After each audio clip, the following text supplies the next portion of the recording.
Welcome everyone. My name is Marta Wojcik. I'm Executive Director and Curator at the Westcott House in Springfield, Ohio. I want to welcome our panelists. We have people with immense knowledge of this project. I'm going to give you a quick introduction just to give you a sense what this house is today. We see the Westcott House as, of course, a very important physical location that drives thousands of people to see the house. Lauren and Shawn will talk on behalf of the restoration crew of this project. And Lauren specifically was in charge on doing a feasibility study for the site, trying to figure out if this would be a feasible location as a museum open to the public. Everyone agreed this was a thing to do, and we are so grateful they decided to go that direction, because we are now operating as a site that welcomes tourists from all around the country and beyond. But we also operate as a community center. We have many projects, including walking, bicycle, happy hour tours that reach out to different neighborhoods in our community and our region. We highlight different types of architecture, different stories of very diverse community. And we do events outside of the house, like Pachacucha. I know many of you were able to join the online one, but we do one most of the time in a specific location in town. It's proven to be really growing a community of architecture and design minded people who engage with all kinds of programs and really grow their appreciation for their own neighborhoods and the buildings that they engage with on an everyday basis. We do programs for kids. Here's one that we did in collaboration with Falling Water. It's an immense experience for us to collaborate with other Wright sites, because of course we can share resources and of course our beautiful buildings. And for those kids to experience those through special programming, it's really one of a kind opportunity. So in 2013, we merged with a preservation group, local preservation group, and that's when we inherited an amazing program that is focused on tours around the region. Here you see us with the Solar House. We worked with a university and students in Vermont, of all places, who were participating in solar decathlon competition, and they donated this house to us. We call it Solar House. Basically it operates as a classroom. So we have additional space that allows us to engage people on an ongoing basis, while the Westcott House is used for tours. There's just so many amazing experiences, like this one with Miami University. It's another university that we engaged with, that is ongoing basis. Pretty much they bring John Reynolds, professor there, brings his students every year to experience the site and to do a hands-on studio that actually explores our site and possibilities on our site. So that's just been another way to engage students and show us possibilities of sites like ours. We do workshops for adults and for kids, in this case with amazing artist Miguel Orimo, and engaging with Scherubel blocks. Some of you may be familiar. These are blocks that Wright referred to as inspiring his way of thinking about architecture, and we try to use them in a very creative way along with Lego blocks. I just wanted to give that as a kind of looking back. Over the last 15 years, we've been really fortunate to be supported by different federal, state, and local agencies to put together those type of programs, and it's just extremely beneficial, I believe, to the community. But today, mainly, we're talking about how that was made possible in the first place. When I came to this site 15 years ago as a curator, I really, I could take for granted what happened, because by the time I arrived, the house looked pretty and everything seemed in place. Thankfully, everyone had a wisdom to document very well and create a documentary that we also share with our visitors on an ongoing basis. And that provided just, this perspective. And it's, we never take for granted what happened here.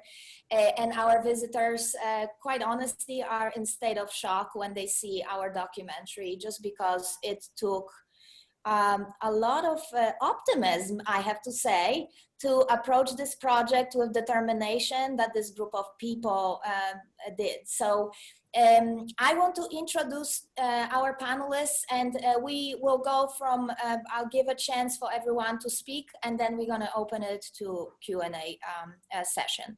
So we have Barbara Gordon with us, Ron Scherubel, Lauren Burge, Shawn Beckwith, and John Landess. And I will now introduce Barbara Gordon, who is Executive Director of Frank Lloyd Wright Building Conservancy. Barbara joined the Conservancy in 2017, a resident of Oak Park, Illinois. She worked for over 20 years at the Chicago Architecture Foundation, which is now Chicago Architecture Center, including her position as Vice President of Program Operations. Prior to joining the Conservancy, she worked on program development for the Unity Temple Restoration Foundation and the Elmhurst History Museum, where she designed programs for the exhibit in her own right, Marion Mahoney Griffin. Gordon currently serves as board member of the Pleasant Home Foundation, a National Historic Landmark. And her former board positions include Glessner House in Chicago and the Chicago Bungalow Association. So Barbara, thank you so much for being with us today, and I'll pass it on to you. I, first of all, just want to really honor Marta. Congratulations on 15 years there, and you really are amazing at what you do, and you have made this house, so just honor you so much. I really look up to you. So with that, I am just going to give you all an introductory of, we're happy to be collaborating with Westcott House today on this. And I'll just tell you a little bit about our organization. We are an international nonprofit organization based in Chicago, and our mission is to facilitate the preservation and stewardship of the remaining buildings designed by Frank Lloyd Wright. And so we do that, as you see, through education, advocacy, and preservation. So follow us on social media and also look at our website for programs that we do. One of our, if you advance to the next slide, I don't know if I should wave to you. Okay. One of our big coordinating efforts was realized last summer. It's hard to believe it's a year next week, roughly 10 days, with the inscription of the 20th century architecture of Frank Lloyd Wright. And this is over a 15-year effort that our organization helped coordinate with 8 sites around the country, and we got those buildings onto the World Heritage List. So that was a big effort that we had organized. Next, and then each year, if you love Frank Lloyd Wright, please consider coming to one of our conferences. It is for everybody who loves Frank Lloyd Wright. And we hold one every fall. Of course, we are not going to be doing it in person this fall. We were going to be going to Buffalo, but keep your eyes open for a virtual conference for November. But we bring together people who are passionate about Wright's architecture, anywhere from homeowners to public site administrators, people who are just passionate, mostly people who are just passionate about Wright's work. And here's an evening event we did on the lawn of Hollyhock House in our conference last year in Los Angeles. And then next slide, as you'll learn today, every Wright building is important to us, but Westcott House certainly holds a special place in our heart, in our advocacy work. So this is one of our recent advocacy projects that we step in to advocate for endangered buildings. This is in a North Shore suburb of Chicago, Glencoe. It's a little 1913 cottage that Wright designed that we helped sound the alarm on for a demolition permit. And so we're thrilled to be with you today to talk about the Westcott House, which is a very important save that our organization was very involved in. So I'm going to let my colleague, Ron Scherubel, take it from here. He was the longtime executive director of our organization. He retired back in 2008, and he currently is the co-chair of our board of directors advocacy committee, and someone I just couldn't do without to help with this work. So Ron, I'm going to have you tell the story. So let me introduce Ron. Ron Scherubel is a native Chicagoan who served for 9 years as the executive director of the Frank Lloyd Wright Building Conservancy. He came to the Conservancy from Sara Lee Corporation, where he served as vice president and general counsel of Sara Lee Foods until his retirement in 2000. Scherubel holds a Juris Doctor degree and the Bachelor of Business Administration from the University of Iowa. In addition to his legal expertise, Ron's passion for history, architecture, and historic preservation greatly advanced the work of the Conservancy and many other organizations, including Landmarks Illinois, Frank Lloyd Wright Wisconsin, and the Unity Temple Restoration Foundation. Welcome, Ron. Okay, I'm going to talk about how the Conservancy initially got involved with the Westcott House. In the very early days of the Conservancy, attempts were being made to connect with all Wright homeowners to learn who the owners were and the condition of their property in order to form a early database. So the Conservancy first learned of the plight of the Westcott House as early as 1996. It was owned since 1988 by widow Sherry Snyder, who ran it as a boarding house. It had been subdivided into 5 apartments as early as 1944. Sherry struggled to keep up the house, but was financially unable to do so, and the house continued to decline. Architect John Thorpe, a vice president of the Conservancy, had frequent visits and conversations with Sherry in an attempt to develop a long-term preservation solution for the property.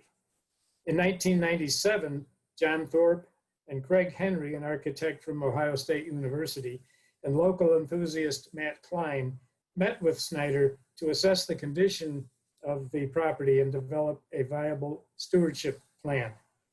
By 1998, the Conservancy architects and board member Donna Butler, who is a property appraiser, historic property appraiser, was able to present to Snyder a restoration estimate and an approved appraised value of the property.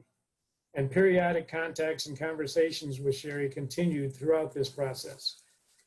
It wasn't until May of 2000 that the Conservancy and Sherry Snyder, after 4 years of attempting to find a preservation solution, came to the conclusion that it was highly unlikely that a residential purchaser able to invest heavily in its restoration would ever materialize. So interest turned to restoring the property as a historic house museum. Professor Tom Taylor, chair of the history department at the local Wittenberg University, became involved and reported that several community leaders had a high degree of interest in such a project. Snyder ultimately agreed that given the economic realities of the situation, working with local leaders to restore and operate the house as a community asset was probably the best solution. So John Thorpe and Ron Duplack, a Conservancy board member and attorney, were flown down to Springfield, courtesy of the Turner Foundation private plane, to meet with Taylor, Klein, 7 other community leaders, including Mark Chepp, the director of Springfield Museum of Art, and John Landess of the Turner Foundation. At that meeting, Landess proposed that if the Conservancy would stay involved, the Turner Foundation would underwrite the purchase price and the total restoration costs for the house. That group formed the basis of what would in time become the new Westcott House Foundation. At about the same time, the Haynes Revolving Fund was established at the Conservancy to purchase endangered Wright houses as an absolute last resort and temporarily stabilize them and resell them to someone with the commitment and resources to protect the property with a preservation easement and appropriately conserve it. The board approved the very first use of the Haynes Revolving Fund to purchase the Westcott House from Sherry Snyder in 2000. During its 18 months of ownership, the Conservancy made emergency structural, electrical, roofing, and other repairs, termite abatement, installation of a security system, the removal of protective storage of valuable building elements like windows, obtained land surveys, and obtained the full set of Wright's drawings. It also retained the firm of Chambers, Murphy, and Burge to prepare a historic structures report, which formed the basis for the entire restoration. So the Conservancy sold the house to the newly formed Westcott House Foundation in 2001, and the Haynes Revolving Fund was replenished, and a preservation easement was placed on the property. With the advice and oversight of the Conservancy, the Westcott House Foundation undertook a 5+ year, $5.8 million complete exterior and interior restoration project, bringing the house back to its 1908 condition, which others on this panel will tell you about. And I was pleased to present John Landess and the Turner Foundation with the Conservancy's Right Spirit Award at the annual conference in Cincinnati, Ohio in 2010. So that explains the early involvement of the Conservancy, and I'll turn it over to the people who actually did the work on it. So thank you. Thank you so much, Ron. So great to connect with you. You know, it's been quite a few years, and it's so nice to be on the same screen. So, well, I was pleased to be the executive director when most of this restoration you're going to hear about next was going on. So I was familiar with that, but from a distance. Well, thank you for all your work. And again, we're going to have opportunity to ask some questions afterwards. So we're going to move to Lauren Burge, who served as a principal architect on this project. Lauren is a registered architect and principal of process.This Historic Architecture, Chamber, Murphy, and Burge Studio. For more than 20 years, she has specialized in the preservation, restoration, and adaptive reuse of historic structures. The projects range from humble farmsteads to state capitals, and include preservation of the works of master architects such as Lloyd Wright and Albert Kahn. A nationally recognized leader in the field of historic preservation, Ms. Burge is a current member of American Institute of Architects National Historic Resources Committee Advisory Group, and served as a national chair in 2019. Her expertise led to preparation of many cyclical maintenance plans for properties such as the Henry Ford Estate. Ms. Burge has presented lectures on historic preservation, design guidelines, and preservation technology at regional and national conferences. Lauren, so great to connect with you and hear your side of the story. Great to be here. Thanks, Marta. And thank you everyone for joining us. So we want to share kind of our portion of being involved in the Westcott House restoration. We got a call. This is the photo you see is what the Westcott House looked like in 2000 when we got a call from John Thorpe and Craig Henry from the Frank Lloyd Wright Building Conservancy. They were looking for an architectural firm with the right skills to prepare the historic structures report for the property, which is, if you're not familiar with a historic structures report, or HSR as we say in preservation shorthand, it's really the very beginning planning document, and it's about gathering information so that when we make our decisions for the restoration, we're making the right decisions. So here's kind of the cover sheet of the Historic Structures Report. It contains things like written history of the building, measured drawings of how the conditions are right now, and an assessment of materials conditions, every crack and every little piece of falling apart plaster was documented. We also did a summary of the changes of the building over time, because by the time we got to the building in 2000, it was nearing 100 years old. So much had changed in the Westcott House. So we really needed to understand what was original, what was intended, and what was later changes. And then also in a historic structures report typically is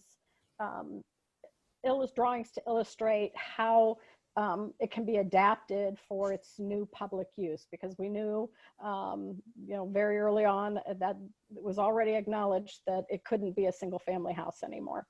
So a lot of what was in the HSR really also looked at how it might be used for museum as well as the community use.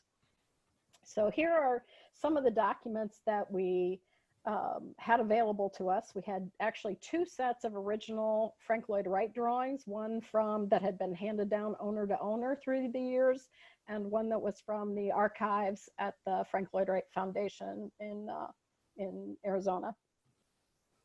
And then go ahead and advance to the next one. There were elevation sections and floor plans, but there were also some beautiful site plan sketches of the landscape, so we could kind of understand Wright's intent on the landscape design. You can go to the next one. And lots of details of furniture and light fixtures. Not a lot of notes on these drawings, as you can see, but materials indicated by kind of graining of wood, so you knew what was wood, and dots where it's plaster, so we kind of understood how it was going to go together. And go ahead and go to the next one. And then we also there were some things that didn't quite add up in the original drawings. So we could tell it wasn't built the way it was drawn, but we did have a set of drawings, just plans and this rendering from the 1910 publication, the Vosmuth Portfolio, that was a publication of kind of Wright's best designs. And this was a publication that had some drawings that were closer to the way the plans were actually executed. So this actually filled in a little gap for us. Go ahead next. We also had some newspaper articles describing the building and describing some events that happened where workers were injured by the explosion of paraffin and gasoline. So we could talk about that maybe a little later. Go ahead to the next one. This is the house. Probably we had a handful of historic photos, not as many as we would have liked to have had, but this is one taken probably within the first 10 years of the completion of the Westcott House. And the only thing that's really different here is the sleeping porches are filled in with screens, but otherwise it's pretty complete and the way it looked when it was built. So go to the next one. Unfortunately, we only had 2 interior photos, this one. And one of the things we determined was these photos were taken just at the end of construction and things were not quite complete. And the biggest clue in the picture is bare wires hanging from the ceiling where the Frank Lloyd Wright designed light fixtures should have been, and they were missing. And so that's gave us a conclusion that these were almost but not quite done photos. Go ahead to the next one.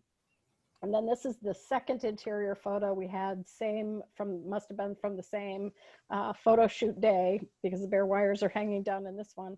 And then on the right-hand side, during the HSR process, a group of volunteers from the community came and took all the drywall off of the partitions that had been dividing the house into apartments. So for the first time since the 1940s, you could actually see that view again that hadn't been seen for decades. Go ahead. This is also a piece that's just a little document from the HSR using photographs, just noting the conditions of the building on as a baseline of where we were starting from. And one of the things about the Westcott House is it had really kind of fallen out of any scholarly, there's multitudes of books written on Frank Lloyd Wright and his work, and the Westcott House really had kind of fallen away, and partly because it was so changed. It really had been altered by a lot of the things that were done to create the apartments way back in the 1940s. So there wasn't a lot of newer research available on it.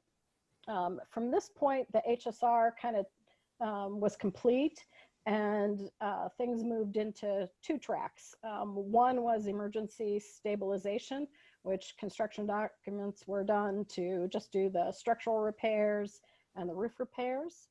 And then the second track was, or parallel track, was starting really design work. And we had just a wonderful support from both the Conservancy and the community. So from the Conservancy side, they had really a blue ribbon panel of Frank Lloyd Wright experts, and they were charged with oversight, but we saw them as one of the best resources we could have ever had in working on a project like this. And then from the community, there was just tremendous enthusiasm, great ideas about how the house could be used, be feasible, be viable, and really be connected. So the Westcott House Foundation organized a lot of community meetings and really got a lot of input from that. So it's really a great project to collect. And I want to mention our team.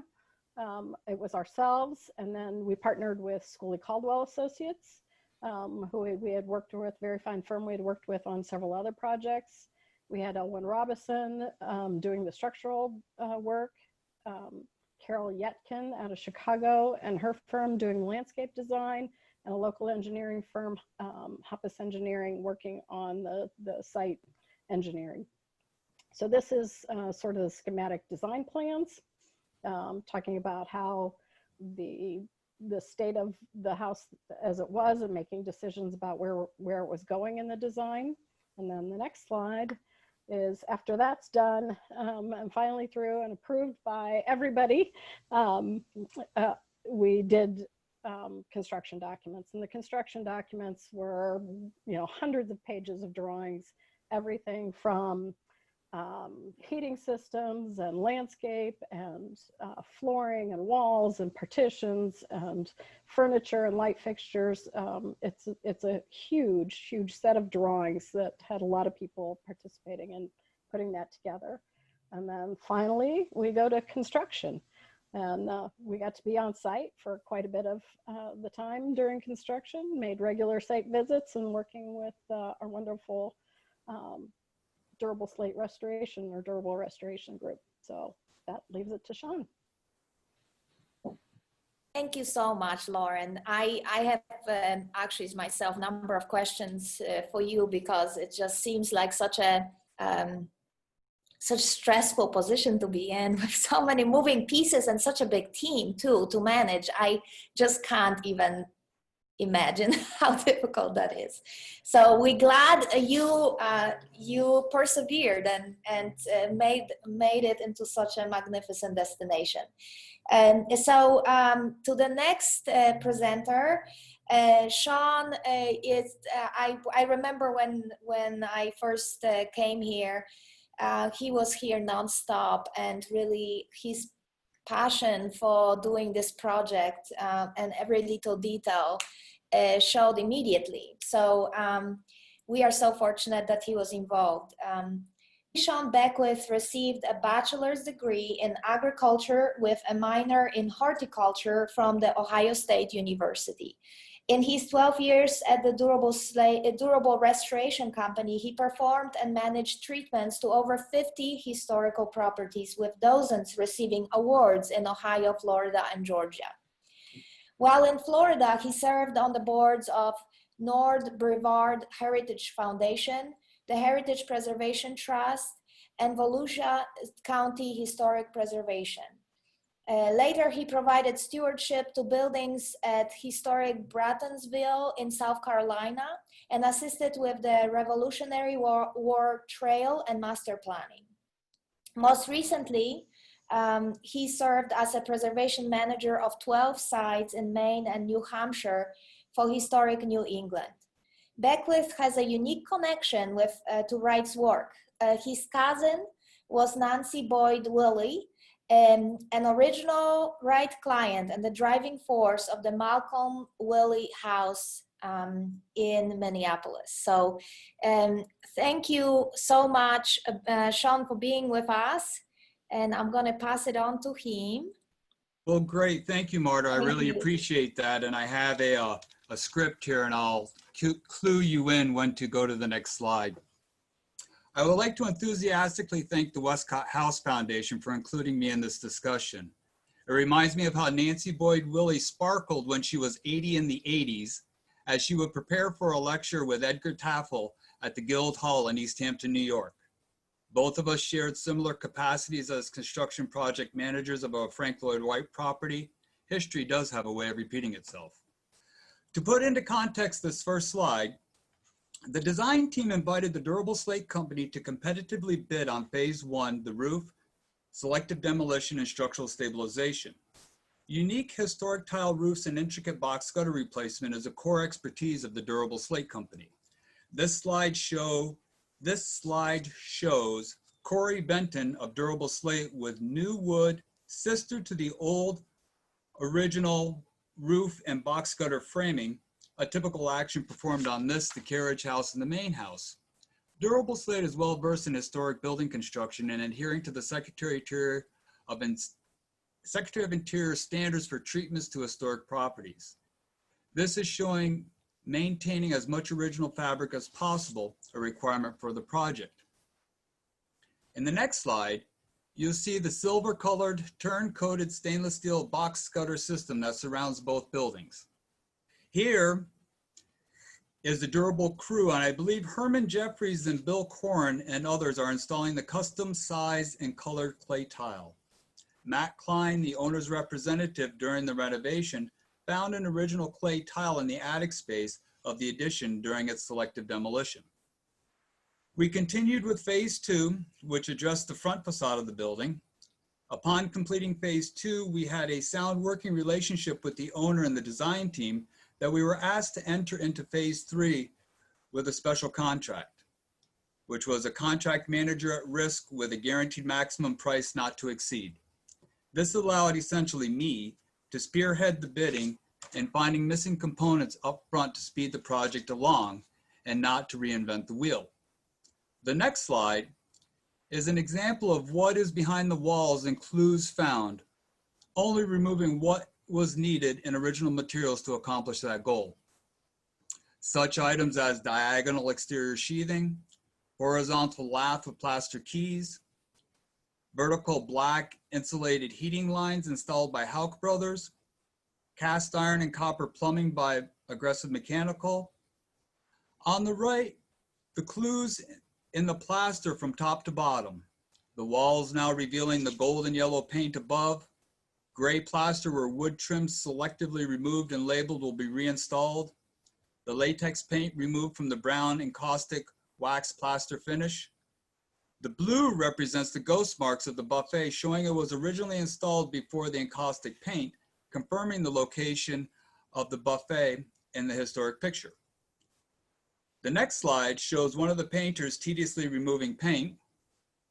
In the next slide, Amy Korob with Callaway Studios, our interior finish professional with dental pick in hand. The painted wood trim, originally stained and waxed, still needed attention after the paint removal agent. The next slide, all the while the interior work was occurring, Durable Slate was recreating the exterior features. Here we have Troy Holman in the lift, Abi Ferrarte in the forms, and Charlie Troyer behind installing the concrete into the custom concrete formwork of the pool. The next slide, a craftsperson from Ted Boley Woodworking installing the buffet. The next slide, Terry Von Acker inspecting the reproduction library cabinets he built and finished. Ohio has many accomplished woodworkers that expressed an interest in the project. Dave Butero with Schooley Caldwell qualified local artisans, and I created the line item bid package. Instead of having one mill shop perform all the work, we had 5 companies participating, resulting in a savings of over $6,000 for the owner. The woodworkers were Mock Woodworking, Ted Boley millwork, art woodworking, Gary Keener, and Terry Von Acker. The next slide shows the transformation of the rear elevation with new stucco, new concrete walk and retaining wall, all the while supporting and saving the original pergola columns in their original location. Shown here is Scott Schroer with durable slate, and behind the lead craftsperson from Orr & Associates Primer Plastering, responsible for matching texture of the plaster and the stucco. Next, we have Gillum Landscaping Crew with Carol Yetkin, the landscape architect, placing perennials as designed. Next, we have the main cast and crew of the design and durable slate team. And I'd also like to mention that the design crew did also receive a Wright Spirit Award as well for their work. We had a cadre of craftspersons, 24 primary subcontractors, 1 general contractor, through 16 architect-generated bulletins, 36 change orders, and over 200 technical product and mock-up submittals. Many people contributed to this project, most notably Joe Cugini, for his expertise, wisdom, ethics, and integrity, always imbuing the project with care. And finally, here I am assisting in hard hat tours, showing what the restoration was all about and how this is important to the quality of life and the Renaissance occurring in Springfield. And with that, over to you, Marta. Thank you so much, Shawn. It's just, again, emphasizing just how many people were involved in this whole project is important, because it took so much expertise. As you guys can all see, those photos show just to what extent the house was in disrepair, and to put those puzzles together was not an easy job.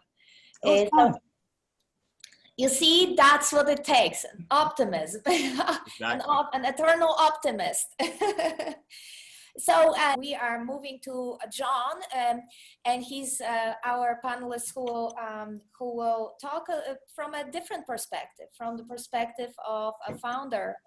And it's really important, as you can imagine. This was really a desperate situation, and without him stepping in, this would never happen. John Landess serves as Executive Director of the Turner Foundation here in Springfield, Ohio. A Springfield native, John received his bachelor's from Belmont University in Nashville, Tennessee. And after graduating, he worked in various capacities in banking and finance in Nashville for 12 years. He has led the Turner Foundation for about 20 years now, guiding investment into our community's assets and taking on a key role in efforts leading to rebirth of Springfield. John serves on the board of the Westcott House. He has not got sick of us yet, as you can see, thank goodness. Also, he serves on the board of Spring Forward, a group of local investors dedicated to reviving Springfield's core, Springfield Symphony Orchestra, Advanced Technical Intelligence Center, National Center for Industrial Competitiveness, Greater Springfield Chamber of Commerce, and he's a board chair of the Dayton Development Coalition. He resides in Springfield with his wife Jill and their 3 children. So John, I will let you speak about your experience. Well, here goes.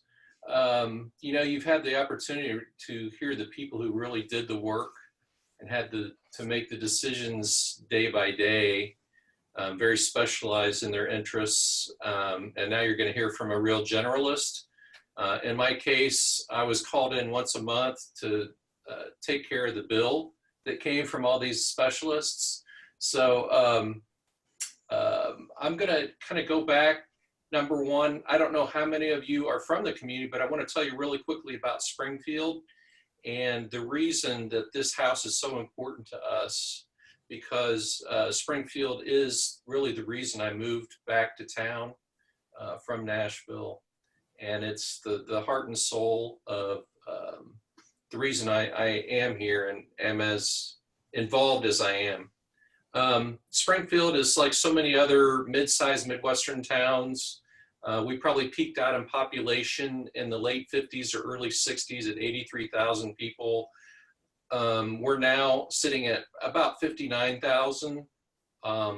We had a huge, really, we were an industrial behemoth at one time. After the Chicago fire, we produced more agricultural equipment than Chicago. So we had an immense capacity to produce machinery, design machinery. The Wright brothers came to Springfield to patent the airplane. There was a lot of innovation going on, and we're the beneficiaries of that history. But slowly, probably starting in the early 60s, we lost it. And with the decline in population and the decline in investment and reinvestment in the community, what I found when I moved back to Springfield in 2000 to run the foundation was a community that really had lost belief in itself. In many ways, I can remember getting my hair cut and sitting down and people asked me why I would move to Springfield. People, it's just the psyche was so negative, and it takes a while to begin to get a feel for how that feels, and to try to somehow walk in the opposite spirit, and how can you turn that around? And I frankly thought it would be much easier, and people would jump on board much more quickly than it has. But I'm going to jump ahead and just say it's amazing to see how people are starting to coalesce and come together and catch the vision for taking the assets we have, adding to that with new innovations, and really bringing excitement to the community. To get back to this project specifically, the Frank Lloyd Wright House is it is the only asset we really have that could bring people in from outside the community. And fortunately for us, it's something that not only brings it from outside the community, but has national and international opportunities.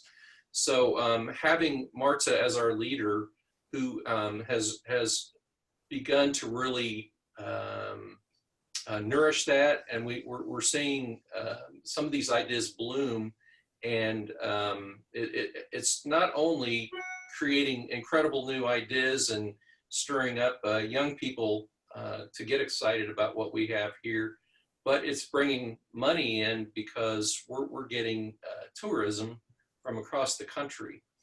So it's a huge asset.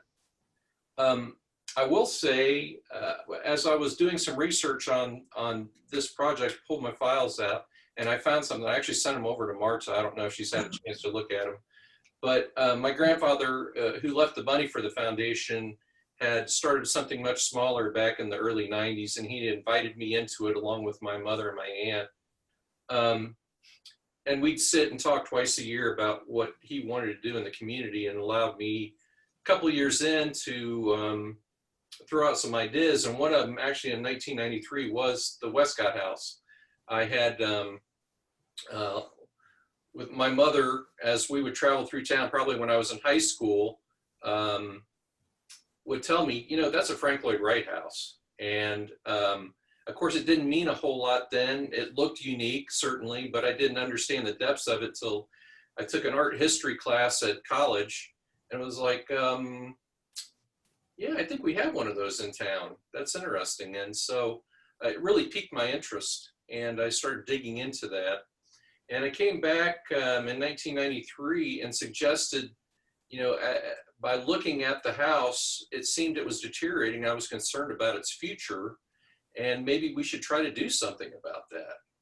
And so we talked with a lawyer in town. We talked with the art museum. We talked with our historical society, and I gathered some information and actually talked with architects at Taliesin West at the time. And it didn't come to fruition, but it was kind of, I think, the first spark that I knew something needed to be done. And it was just how far would it go down? Would we lose it before we could do something as a community? So suffice to say, my grandfather passed away in 2000, and he left a substantial amount to fund the foundation, and caused my family and me to move back to Springfield to take the reins of what would become the Turner Foundation. And one of the first things that came to light when I moved back was this group of people that had taken an interest in this house said, you know, there's a possibility we could get this house. And that they pulled me into those discussions. And so this was obviously what was to become the first project, certainly the first major project that we got involved in the community. And it just so happened that we could not get the project done. I think Sherry, the owner at the time, had been abused by so many people in Springfield because they had seen it decline. And certainly she was not able to keep up with the investment required. And so she was frustrated, I can imagine, with how people treated her and talked with her. And so she didn't really know who to trust. And so fortunately, the Conservancy had developed some relationship over time. And we ended up meeting and discussing and working out a deal, as Ron had discussed. I can tell you it wasn't without some friction along the way, as this was a new project for them. It was new for us. We had a lot to learn. We were probably jumped in a little further than we really knew what we were getting into. So we were able to work through those issues, and this is the result of everyone's efforts. And I'm so pleased that I've had the opportunity to be involved with it. And it certainly is kind of a first fruits of the investments we've tried to make to spur the community onward to think bigger. And we were so fortunate really to get Marta, because Marta and her her husband, now husband, Kevin Rose, works with me at the foundation, and they both are so innovative and aggressive in driving new initiatives into the community. I will say Kevin just recently found out that a national historic district that he was working on got approved by the state. And so they're always working on something, and you can see that we have dances that bring in young people. We have evenings together for middle-aged and older folks. We have initiatives for young people. It's never ending what she's able to do, and it's really just a joy to be around that. I'm sure there's much more I could talk about, but I'm sure you've had your fill. So I will end it at that, and just thank you for the opportunity to share my part in this. Thank you so much, John. I'm not exactly sure what I should say after all this praise. I think it's just only challenge to be even better. So I always say to people that, you know, this is such an immense opportunity and such an immense responsibility, because there are not many Frank Lloyd Wright sites that are open to the public around the country. They are very precious, and it's just a tremendous responsibility to take care of it, along with you know, we have two full-time people, Tom Fife, who's my just amazing colleague that does everything that I can't do. So I would like to open it for panel to discuss. George Bayer asked, what was the most surprising thing that was uncovered during restoration? And so that would be the first question. Would you mind answering that? One thing that I think was sort of not expected was for the Westcott House, we knew that the original, because the documents said that the original finish on the walls was pigments in wax, and then they were brushed on the raw plaster. which meant that we had kind of a big thick layer of wax that other people over many, many years had painted over top of. So with some testing, decided that instead of trying to recreate the colors, we could take, and Shawn came up with this, take a wallpaper steamer and warm up the wax, and then the newer layers of paint just came off. Well, what was surprising in that is that the master bedroom suite is blue, which is not a typical color you would find in a Frank Lloyd Wright house. And I think a lot of Frank Lloyd Wright scholars, when they came, were sort of shocked to see this kind of teal blue color, which is not something that is, you know, his palette's that red, the golds, the greens, the olivey colors, these are very earthy, and then suddenly we have this blue room. So that was my surprise. Shawn, do you have any? Yeah, the paint was actually really incredible. We did have a bond break because we did have the wax, and then over time, with just expansion and contraction in the movement of the house, it started to fleck off. As we started to peel it back, as like with the buffet picture, we started seeing where their built-ins were or weren't, and that's actually shown in the Recikas video where Charlie and I have the drawings. Recikas came out, it was really great. He just impromptu came out after we lined up everybody to do a filming, and Charlie and I happened to be discussing that rear closet by the servants' staircase, and that was where our door came in before, but there was clues on the walls once we started getting the paint off, where again, a cabinet that we thought was built on that rear elevation, or how that rear elevation was in the original Wright drawings, was not the way that it was. Once we did removal of the infills, we found that, I hate to say, we think maybe Mrs. Westcott had her way and how she wanted that rear part of the house. But what we, in the film, to get back to it, you can see Charlie and I going over the drawings, and I'm scratching my head because how we thought that was supposed to be, and what we saw on the walls with the scars as they're pointing out, you know, it wasn't to be. So that was the interesting thing, always being on guard for what could be found. Just to follow up on that one last little anecdote, all of the doors, especially upstairs, were placed in different locations, but were reused. So they're all painted. But when we took all the doors down and started going through things and started recreating the openings or measuring the openings, you know, some were pine on one side, some were oak on the other side, some had brass hardware on one side, some had nickel hardware on the other side. And so wondering which doors went where in the swings and such, it was really intense. On Burton's bathroom and the children's bathroom, we ended up finding that those doors that went back in were the original ones, because when you open the door, there was a ding in the door where it hit the tub, and the other one, it hit the bathroom. So we knew at that point that we were doing something right and we had the right pieces.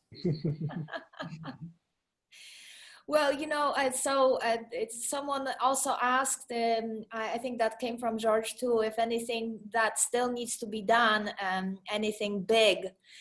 And, you know, that's something that I think we share with many of those houses. These are pretty high maintenance houses, and we all own houses and we know how much work that is, but this is taken to the next level because there is so much scrutiny. You know, people come through the house and they examine everything. And so that's something that actually leads to another question that was asked, if any thoughts for other groups who wish to preserve Wright structures. That is an ongoing commitment and in a way ongoing challenge to address all the needs that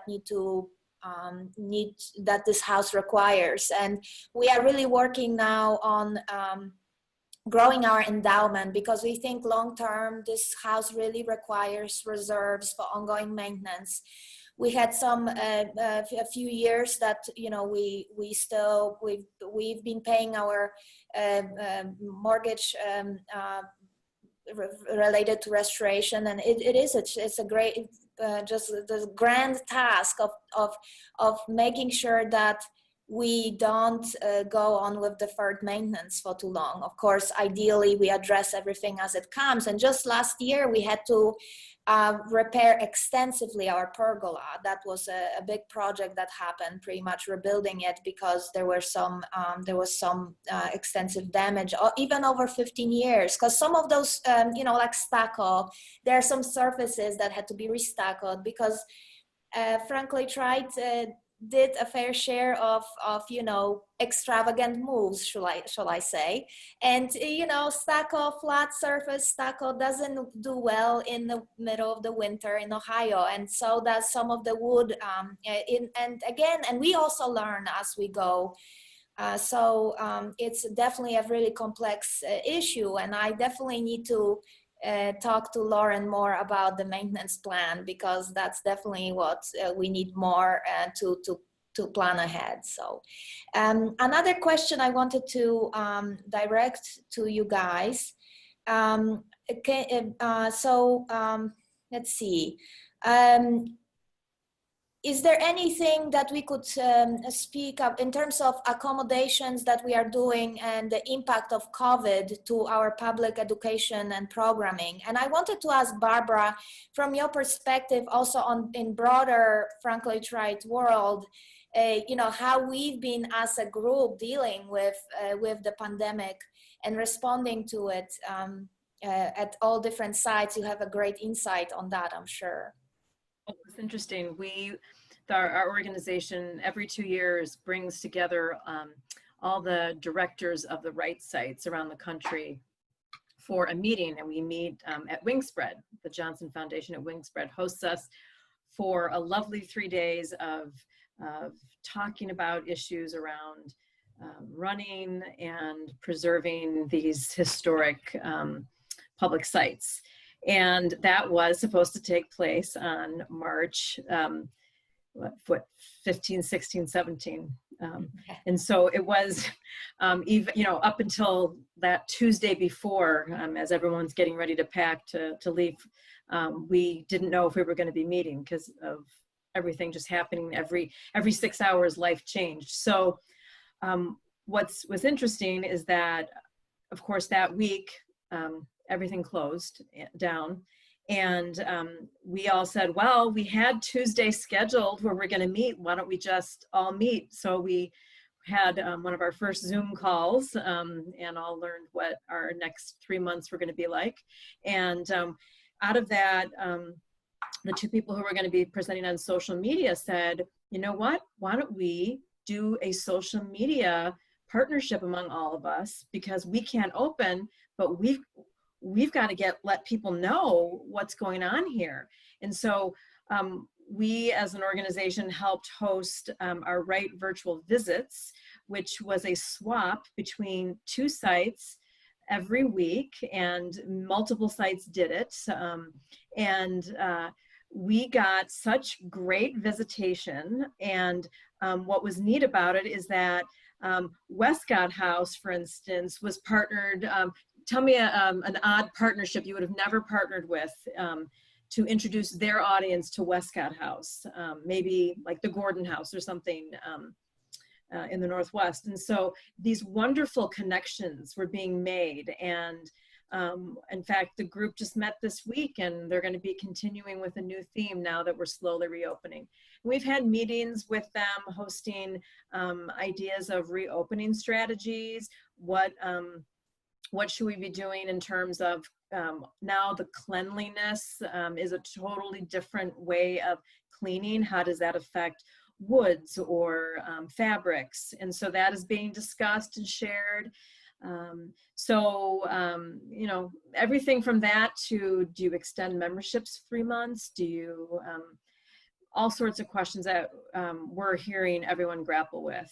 And so it's everything from the Westcott House to the Guggenheim, which is a large city museum, that are all on these calls sharing ideas and have very different needs. So they're all banding together and sharing their ideas, which is a really positive thing that's come out of this whole thing. So And I will just share, I'm going to put in the chat the address you already probably know, but the website for Frank Lloyd Wright Building Conservancy, because there you can also see updates on reopening. So they tracking down who's currently open already, who's about to reopen. And that's a great resource, not only for also to view virtual visits. If you're not on Facebook, you can go to Conservancy's page and see by date what was posted and all those videos in one place, which is very convenient. And also just informations about upcoming programs. And it varies greatly. You know, we are about to reopen on Saturday, and I think we all are a little anxious, but also excited because the house is really not meant to be empty, and it's for people to enjoy. And but we need to think outside of the box, and you know, and like, let me do a plug, Marta, is that, you know, it was loud and clear that, just like John said, these public sites are huge draws for their communities, and they really are affected by the closure, very much so. So I say, if you can support your local public site with a donation, double it. You've got to support them because they're really struggling. So.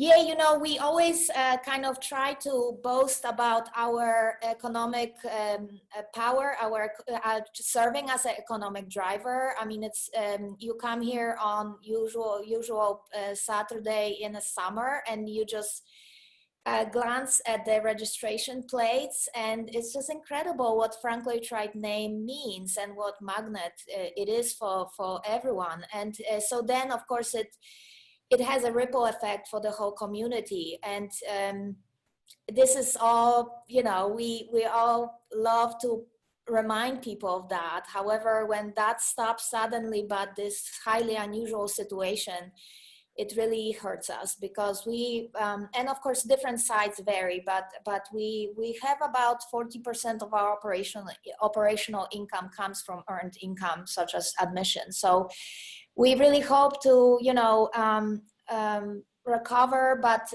it's like Barbara said, this is really, we rely on extra support to make it through. There's another question. Let me look. That is, I love that question. Very Frank Lloyd Wright related question. Are there any ongoing leaks in the roof, skylights, like there in the other Wright houses? And with that, I want to first ask you guys who deal with a lot of different Wright sites. Is that a legend, or do you actually find that unfortunately Frank Lloyd Wright roofs leak? Pretty much, you know, that's a very typical issue. Or otherwise, is there any common thread that you need to address when you tackle a project like this? All I was going to say is, in my term there, it's more of a legend than reality, and it's more based on the age of the building. I mean, we live in an old house, and we've had roof leaks and stuff that need to be fixed over time. It's a general maintenance thing of a residential residence, more so than it is a Frank Lloyd Wright issue.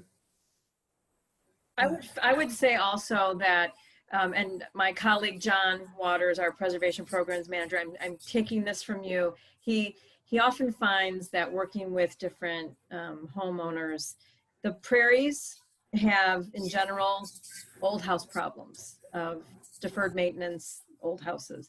But it's when you get into the Usonian period where it is very much a different design and structure, flat roofs, in-floor heating. So I would second the maintenance. And John Waters also in the chat said, bear in mind that roofs of many high design architects of 20th century also leak. Yes. So it's not just specific to Frank Lloyd Wright. I also want to bring up, yes. Our Victorian house, for those of you that know, we're restoring a Victorian house. Our Victorian house roof leaks terribly. Box gutters are a beautiful idea until they start leaking, and they leak inside the house. So that's where our issues are. That's right. Thank you, Susan Barron, for commenting. She said, I came to Springfield just for Westcott, but then stayed and bed and breakfast, ate at restaurants, and loved learning the history of the city. Just great. And I can't count how many other destinations I visited just because of Frank Lloyd Wright. So thank you for that comment. So Marta, a question above yes. for you and John from Mark about what the total investment was. It's been mentioned a little bit, but what the total overall investment was, and also I don't think we want to remind John of that. I really don't think so. But also that Westcott did take a loan to help make sure the restoration was finished in order to keep that process that Shawn talked about. One of the amazing things I think about Westcott is that value. I've always wondered if it's a little higher than that, but $5.8 million with the state of disrepair of that house is, I mean, I don't think anyone can believe that this restoration was completed for $5.8 million. I won't mention the cost of other restorations of similar prairie style houses, but they're a lot higher than that. It was actually quite affordable on the overall cost. So maybe to take Mark's question and spin it a little bit, what caused it to be so affordable in a way on the restoration? Well, I could say right off the bat, the first thing was the guaranteed maximum price contract structure. So that allowed the ability to get different mechanical bids, different carpentry bids, different painting bids, and then also from the qualified artisans. Same thing with art glass. We had different art glass companies doing the work because they were more economical than others. So we're able to shop the contract.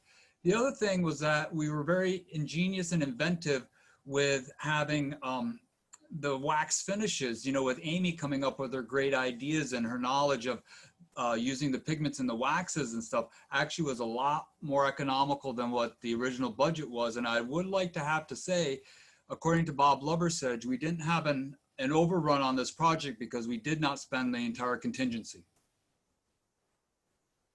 And, you know, I think also the fact, and Lauren can speak to that too, but you guys really, I mean, it was about 4 years total, right, of the restoration. And some of those houses go on for years in different phases, and it gets really costly as situation changes. So it was also great that it was such a disciplined way to follow through to the end. Yeah, there were other Wright properties that were being restored about the same time as the Westcott House, and they started before us, and I think might still not be done. You know, really complete with what they had to do. One of the things that really came from the Westcott House Foundation and the Turner Foundation is that there really was a focus to make sure that we got people locally involved. So a lot of Durable worked, and Shawn and his crew worked really hard to make sure that we were sourcing things close to home. So where other properties were probably sourcing, I know that there were some that were sourcing roof tile from France. Ours was made in Ohio. There's almost nothing in the house that, you know, came from outside the state, let alone, you know, outside the area. I think the only piece that was from someplace else was the Ruabon tiles, and that was only because they were still in business and they still had the molds, and those came from Wales originally, and they were recast in the same molds. Mm-hmm. And Lauren, there's a question about cloth awnings. People always ask about that. Is that part of original design? How did you came to a conclusion that this was more or less the design that was here? The framework was still in place, so that we didn't have drawings there. You know, they show up in early photos. We do have had a few drawings, but they weren't really quite part of the architectural set. There were a lot of sketches that were separate drawings and not necessarily had a Westcott House title block on them. So there were pieces and parts in the archives of drawings that we had to kind of connect. But those really, David Terrell was behind reverse engineering the canvas system based on just examining, because we still had quite a bit of the framework. It was being stored on site. And so he really went through and measured every piece and kind of figured out how they were hung and how they went together. Those canvas awnings. So I also have a question here that I'm searching, and by the way, there are so many words of appreciation, so I really need to make sure that I share it with all of you guys, because there are a lot of people grateful for what you've done, which is wonderful to see. So we had a question, in this era of monument destruction, is the Westcott House potentially targeted in any negative way? I hope not. This is a very interesting question, because as you may all know, we all at cultural sites are dealing with trying to respond to current situations, not only interpret history, but also respond in sensitive way, and it is our role to somehow serve in the best possible way towards a more equal world. And you know, that was something we've been conversing with our friend about. How do we put together programs that address that? Because quite honestly, you know, as I once said, it is an interesting conversation. I think it would involve a lot of thoughtful discussion about this house, you know, being a product of its time. And, you know, technically on the surface, why would a person of color care about a house that was built, designed by a white architect for a white wealthy family? And I think my answer to that is, it is so much more. Obviously, we all as humans respond to beauty, to amazing design. We have very diverse group of people who participates in all kinds of programs here because of that, because we share the common love for beautiful, meaningful, and artistically excellent things. But also, you know, we, for example, I can speak on behalf of Springfield, you know, our community is so diverse. And the moment we start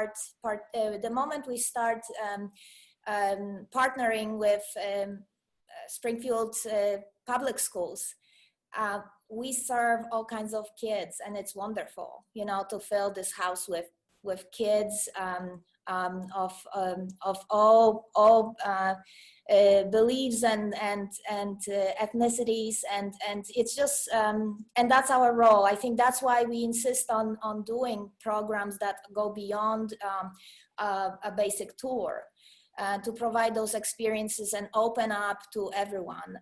So, but you know, it would be to a bigger world of Frank Lloyd Wright. I think it would be really intriguing to talk about in general, Alito, in relation to how we address that as a group. Any other comments? We're gonna kind of have a few more. We want to stop at 8, so if we could have any comments, or I'm gonna look at additional questions. One of the things that I think is really interesting, when I got involved at Westcott as a student in 2002, and then at the Turner Foundation in 2003, I would hear people that would come in, Wright scholars, ask the question, do we need another Frank Lloyd Wright museum? And I understand that's a question to have nationally. And I understand a lot of top people in the field were asking, well, should Westcott be a museum? We have so many museums. And I think for the community, or I know for the community, this was not about Frank Lloyd Wright. We love Frank Lloyd Wright. We love the architecture. We love the house. But this was about Springfield and what it meant for Springfield. And I think that's true, especially in communities like Springfield, towns like Buffalo, towns that understand that what they have is something special, and they can build it, they can restore it, not as a tribute to Frank Lloyd Wright, but as a tribute to the community, and use it as a tool in that community, an economic development tool, a gathering place. And that's really what Springfield viewed it as. And so just how important this site has been for Springfield, it's immeasurable. It's certainly important in the career of Frank Lloyd Wright in the role of having public sites available. In the comments, the number of people that were so thrilled to visit the site, spend more time in our community is amazing. So I just want to, before I sign off, because I need to run off to get our children from the babysitter. Yeah, I promised everyone to be done like about 15 minutes ago, and here just I to thank am asking everyone additional involved. questions. So And the last thing I'll say is, as the historian at the foundation, this process of 15 years, we're realizing what we still don't have, because we think of the history of the house, but we don't necessarily think of the history of the preservation of the house. And for generations, they're going to be talking about that process that all of you were involved in. So we would love some of those documents. If you have things that you want to get us copies of, we realize what little we ultimately have of the photos of the restoration and things like that. So if you have things, please share them. We would love to preserve them and archive them for future generations. yes, anyone out there who's listening, if you have any leads on anything, like we had in, just a few years ago, we found those original doors to one of the cabinets, and just things like that hopefully will continue surfacing. That's our hope. Yeah, that's an interesting point, Marta. Actually, Matt Klein, as it shows in the video, they found the bench for one of the fireplace benches, and then you ended up finding the glass panels for the cabinet. Well, during the restoration, we found one of the doors in one of the buildings down the street, that was an original door to the front of the house. So it's interesting how the parts sort of left, but kind of stayed close at home. Marta, I would end this by saying, as we work on advocacy cases and talk to people who want to make Frank Lloyd Wright buildings public sites, or do they or not, for us, it's really hard to save buildings without local community that cares. It's really hard. And so, John, I want to thank you and your family for being amazing leaders in this and having an amazing vision. It wouldn't have happened without you and your family and the community that wanted this. So it's important to educate people around the country about the importance of Wright buildings in your community and why they should be saved. So when you get to this point, people can rally around it. That's how I would end this. Well, Marta, I'd like to end by saying, Marta, to you, I've known you since you first started at the organization there. In fact, I was part of the decision to bring you on board, and you have just done a spectacular job. I would echo what Barbara and others have said. You are a tremendous leader of that organization, and we're very proud of you. Thank you kindly. Thank you. Barbara, I just quickly respond to you that this is certainly one of those cases where we couldn't have gotten this done, at least in the way that we did or in the time frame that we did, without your help. And obviously, the experience that your team brought to the table set us far ahead in getting the house redone. So really, it was an incredible opportunity for teamwork, and it worked out well. So I hope you've been able to use that that fund multiple times to save houses. So it certainly worked for us. That's right. Well, I know that you've continued, and it was kind of a launch of a very important project. I'm wondering, about inventory of houses or public buildings that would be lost if not for Conservancy. So I encourage everyone to check out a conference that happens on annual basis. We know that you are doing virtual conference this year, and next year it will be in Buffalo. So everyone is invited. I also posted a link to Facebook where we feature our event, our Frank Lloyd Wright birthday party that will be virtual. It's a little postponed, but it's going to happen on July 11th. We ask everyone to join to support the Westcott House. And with that, again, thank you for each one of you and playing such an important role in making this happen. my job is really easy, considering what you guys went through and making decisions. Well, maybe it's not easy. Okay, it's not easy, but it's so rewarding because we see how many people respond to this place. It's very special. So thank you all. Have a great evening. You're welcome. Thank you. Thank you, everyone. It's been a privilege. Thank you.